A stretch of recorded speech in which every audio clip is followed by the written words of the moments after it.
Here is Johnny Miller's mini golf clinic based on his full-length golf video. We begin with the cures for the slice. Perhaps the most basic is to learn how to draw the ball. I can just see you rolling your eyes and saying, "Yeah, Johnny, if I could draw the ball, I wouldn't have a slice now, would I?" Well, don't worry. Anyone can learn to draw the ball. Here's how you do it. As you come into the ball, keep your right elbow in tight and make sure your right palm covers down at impact. If you cover with the right palm, the ball will turn to the left. Another good image is to make sure your thumb gets ahead of the ball at impact. If that thumb is ahead, you're going to hit a draw. Still, another good thought is to palm up with the left hand at impact. If you palm up early, the ball's got to hook.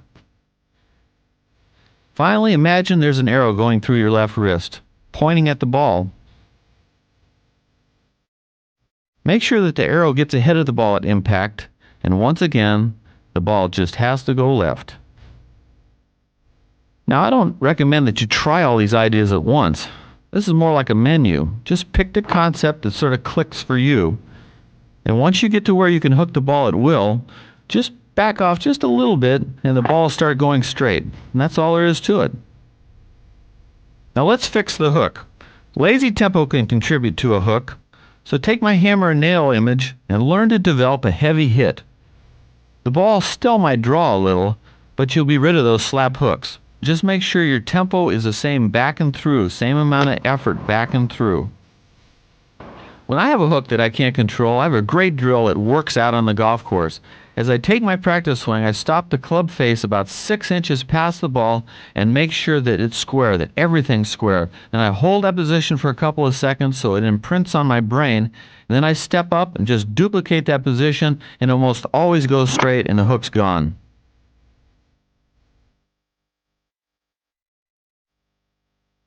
Finally, make sure your right elbow is tight to your body. If your right elbow gets away, you're likely to pull hook, and that is nothing but trouble. As we talked about earlier, fat shots and thin shots can be traced to the same problem. Your swing just isn't level to the ground. So here's how to fix it. Use my brush drill. Draw a line on the ground and make sure your brush point hits the line over and over and over.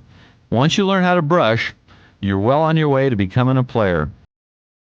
Like all golfers, I hate to talk about the dreaded shank, but I can give you some cures. Get the tension out of your arms so that you can get a good free swing. This will ensure that you release the club head. Another good tip is to feel your fall through is just a little bit flatter. Finally, you might work on drawing the ball. If the toe leads into the shot, there's almost no way you can shank it. Remember, a shank is a first cousin to a slice. Now we come to swing. Swing is caused by poor weight distribution. On your backswing, your weight gets outside of your right foot, which in turn makes it impossible for you to load and fire into the ball. You get an arm swing that just doesn't generate much power. What you want to do is make sure that your right knee doesn't get past your right foot. This will allow you to wind up and spring into the ball with a lot of power. To check yourself, try my shadow drill. Pushing and pulling are in some ways good problems to have because they're relatively easy to fix. If the ball's too far forward in your stance, you're likely to pull it, top it, or hit it fat. If it's too far back in your stance, you'll hit a push. So check your ball position. Just remember, with your long shots, the ball's pretty much off your left heel, and the ball moves back slightly with each club to the middle position with your wedge. Finally, pulling and pushing can be related to weight shift. If you sway off the ball and stay there, you're likely to pull the ball. If you move too far into the ball, too much weight shift, you're likely to push it. So make sure you get a good, smooth weight shift, one that allows you to return the club to the proper shaft angle at impact.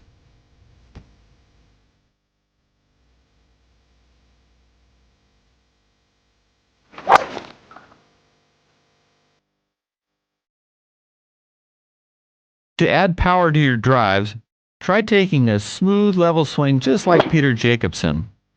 A good image is to imagine that there's a little club welded to your sternum. Just turn it and fire. Also, if you keep your right elbow in tight to your right side, this helps you to deliver a heavy blow with your whole right side. You don't just hit at the ball, you penetrate right through it. Well, that brings us to the end of this lesson. I don't want to sound immodest, but after 40 years in the game as a player, analyst, writer, and observer, I know that these ideas work. As Ben Hogan has said, I've proven them in the ground. So get out there and go to work. Spend some time on the practice range, and you'll get results. You'll hit the ball longer and straighter than you ever thought possible. And more importantly, you'll even get more enjoyment from this great game of golf. I'm Johnny Miller, and thanks for watching.